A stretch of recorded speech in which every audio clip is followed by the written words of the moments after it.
یہ میں عجیب حیران ہوتا ہوں، آج کل اولاد کو بھی میں دیکھتا ہوں، گھروں میں جو بہویں جاتی ہیں وہ بھی ساسوں کے دباؤ میں آ کے بہت سارے غلط ناجائز کام کر رہی ہوتی ہیں، شوہر کے دباؤ میں آ کے، اور کہتی ہیں کہ ہم سے ہوتا نہیں ہے، ہم کیسے کیا کریں. لیکن جب ان کا اپنا کوئی کام اٹکا ہوا ہو نا، یہ اپنی کوئی سوچ ہو، جاب کرنی ہے بہو نے اور ساس منع کر رہی ہے، وہ لفٹ نہیں کرائے گی ساس کو.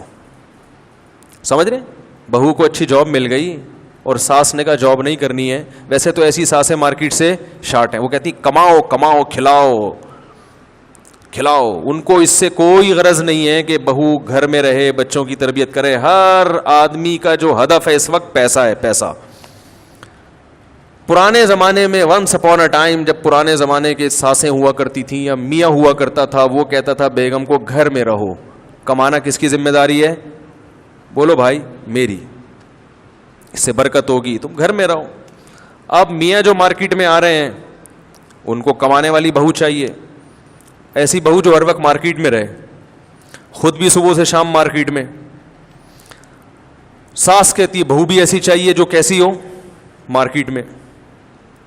اور جب یہ بہویں ساس بنیں گی تو یہ خود بھی مارکیٹ میں، ان کی بہویں بھی مارکیٹ میں، بیٹا بھی مارکیٹ میں. تو گھر وہ کیوں بنایا بھائی؟ وہ بزنس کے لیے بنایا. پھر نہیں آ رہی میرا خیال ہے بات سمجھ.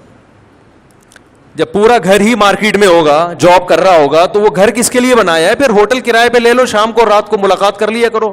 اور غریب لوگ کینٹ اسٹیشن پہ منجی لے لیں، کوئی چارپائی لے لیں، وہاں شام کو کیا ہو جائے کریں، تھوڑا جمع ہو کے چائے وائے پی لیا کریں، صبح سارے نکل گئے. تو گھر کی ڈیفینیشن یہ ہے ہی نہیں. گھر کی ڈیفینیشن یہ ہے کہ اس میں عورتیں ہوں اور مرد کما کے شام کو واپس آئیں وہاں پہ. بات سمجھا پا رہا ہوں میں اپنی؟ یہ جو بہت تیزی سے خواتین میں جاب کا رجحان بڑھ رہا ہے، یہ خواتین یہ نہ سمجھیں کہ وہ آزاد ہو رہی ہیں. شاعر نے کیسی پیاری بات کہی ہے، رنگ رلیوں پہ زمانے کی نہ جانا اے دل، یہ خزاں ہے جو بانداز بہار آئی ہے. ابھی جاب کرنے تو خواتین کو، کچھ وقت کے بعد مردوں کو کے منہ کو جب عورت کی کمائی لگے گی، جیسے کتا جو ہے نا معذرت کے ساتھ، اس کو جب تک روٹی کھلاتے رہو وہ صحیح رہے گا، جب اس کو ایک دفعہ ہڈی لگا دی آپ نے، پھر وہ روٹی پہ راضی.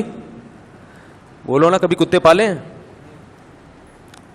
جنہوں نے کتے پالے ہیں نا وہ یہ کہتے ہیں کہ اس کو بسکٹ کھلاؤ، روٹی کھلاؤ، خوش رہتا ہے. جب آپ نے اس کے منہ کو ہڈی لگا دی پھر یہ روٹی پر مطمئن نہیں ہوتا. تو جس مرد کو عورت کی کمائی کا چسکا لگ گیا تو اس میں اللہ پہ اعتماد، اللہ پہ توکل اور کھلانے کا جذبہ، یہ سب چیزیں ختم، برباد. تو اس طرف جا رہا ہے معاشرہ.